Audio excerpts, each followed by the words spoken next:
7 states in a historic and unparalleled turn of events.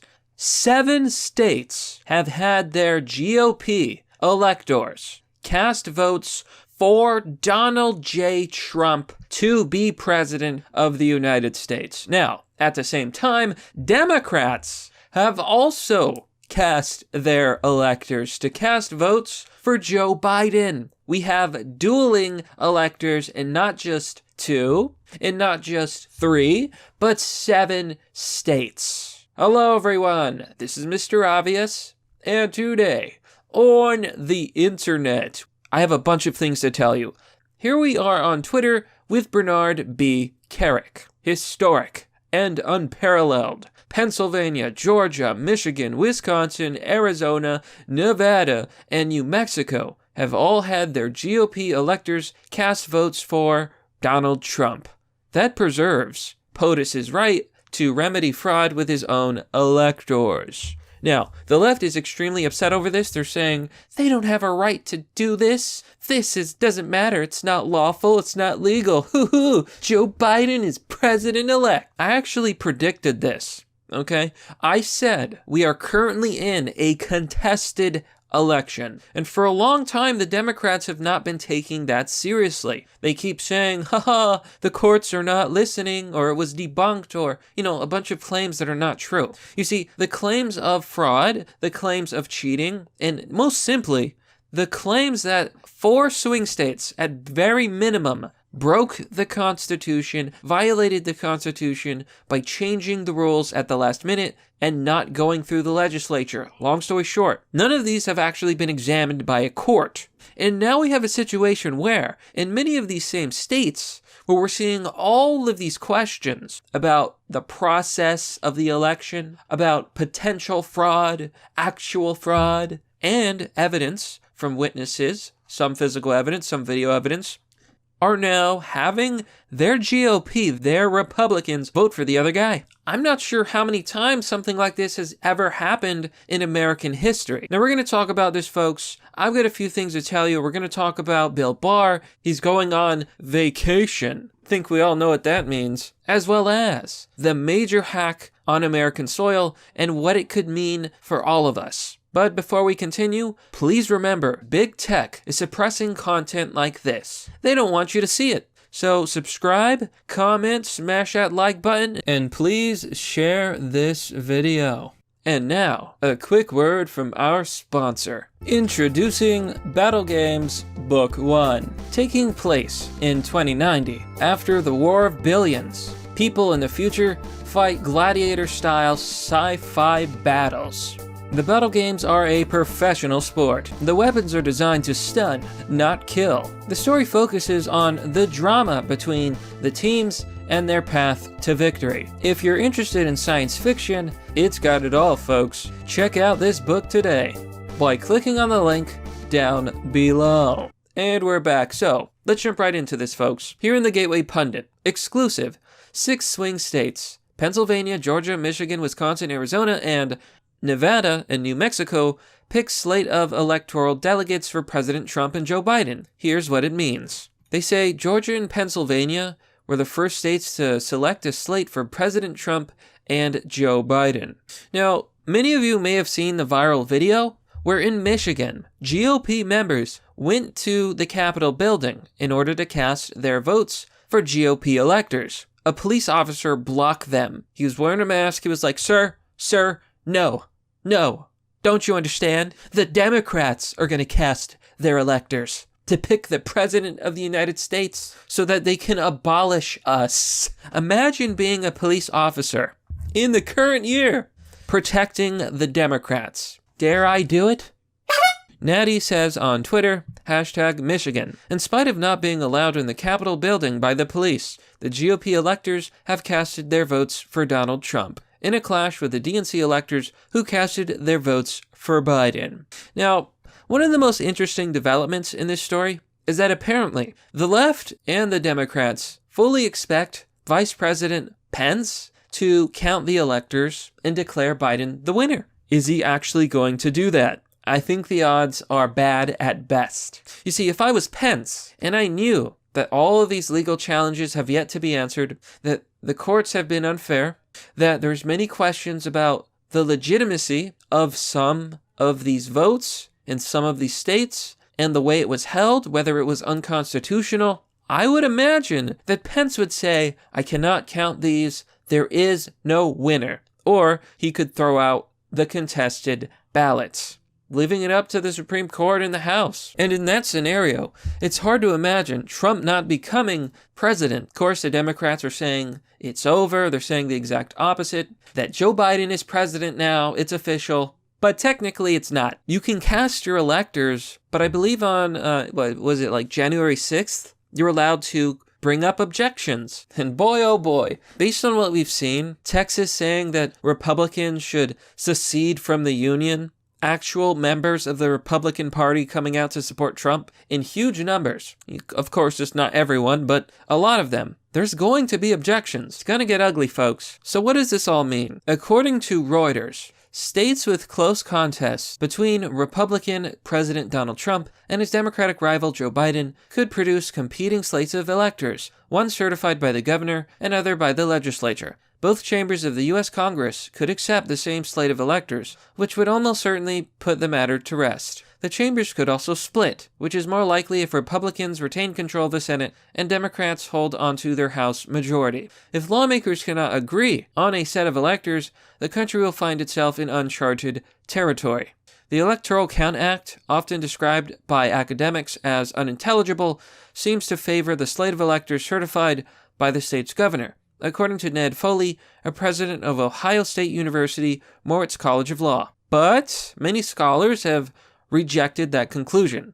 In other words, there are multiple scenarios in which Vice President Pence could basically contest the election. And in my opinion, I don't think they're going to let it get to that point. I wouldn't wait until the day of the day to make an objection. I say they're probably going to use this in their court cases. I don't know how it's going to go down, however. So all of this is breaking. It literally just happened. This is a historic moment, regardless of the outcome. 7 states have casted 2 sets of electors. 1 set for Joe Biden and 1 set for Trump. Here you can see on Reuters, there's this article. It's from October 16th, 2020, explaining dueling electors pose risk of U.S. vote deadlock. They said this could happen, and now it's happening.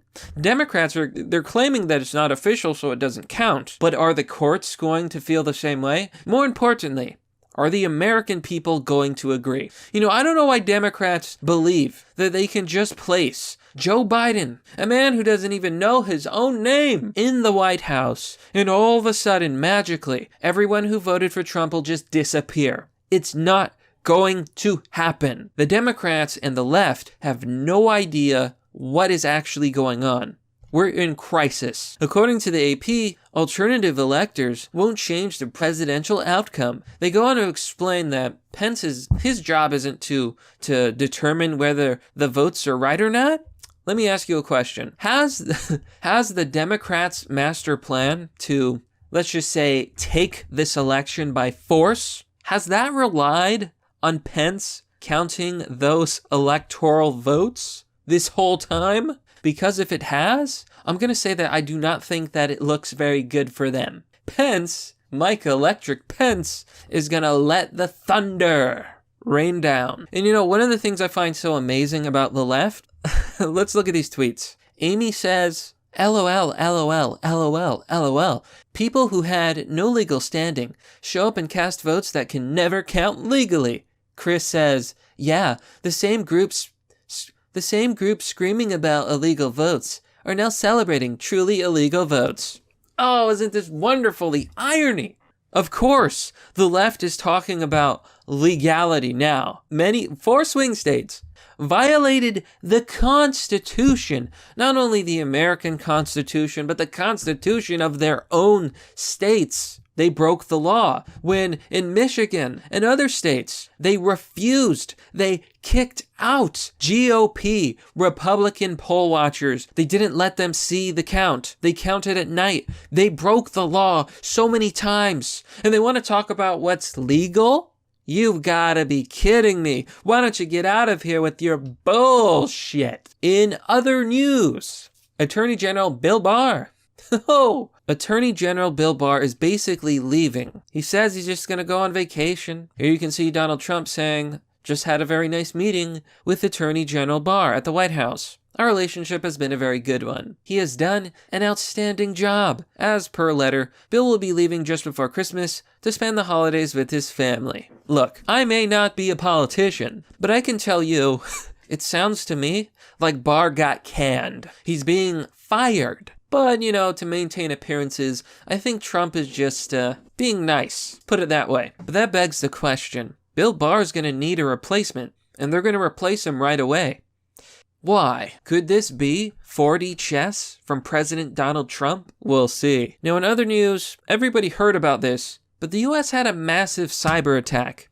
And we also have news that SolarWinds was hacked. Now, SolarWinds is a company security vendor that basically works for everybody. The Department of Justice, the Treasury, so many government departments all use SolarWinds, and they were hacked. This has been an attack on not only our country, but compromises the election, in my opinion. How do we know what's real when everything has been influenced? Now, there are rumors, and I do want to stress, these are rumors. Take it with a grain of salt.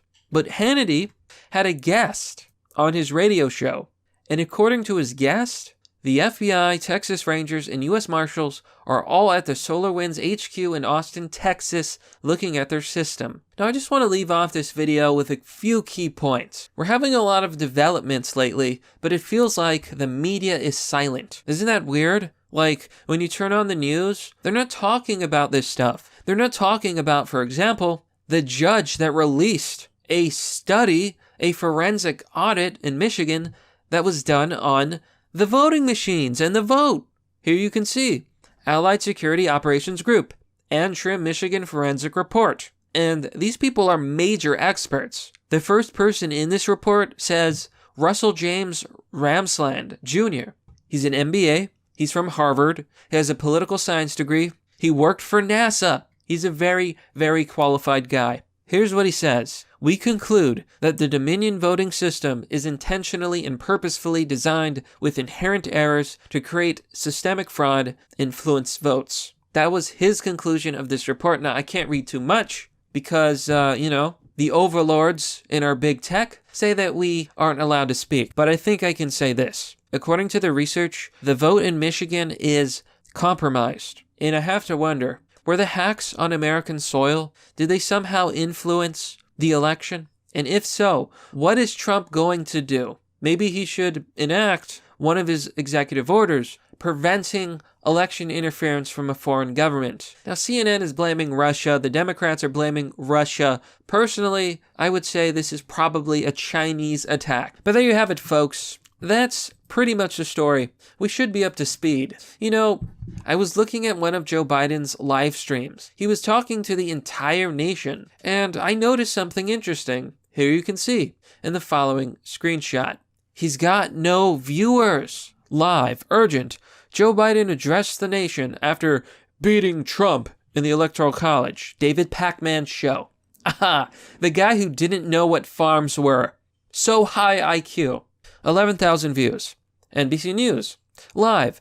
Biden delivers remarks on Electoral College. If we go down further, you can see on the Washington Post, Biden delivers remarks after Electoral College votes. 5,000 views. Apparently, Joe Biden got 80 million votes, a ridiculous number that's never been seen before in history, that violates every common sense and actual measure. For example, bellwether counties. Trump got almost all of them, and bellwether counties predict who will win. So how did Trump win bellwether counties and states but lose the presidency? How did Biden, Sleepy Joe, get 80 million votes when he can't even get 11,000 people to watch his live streams? It's a joke. It's a bad joke. It's not over.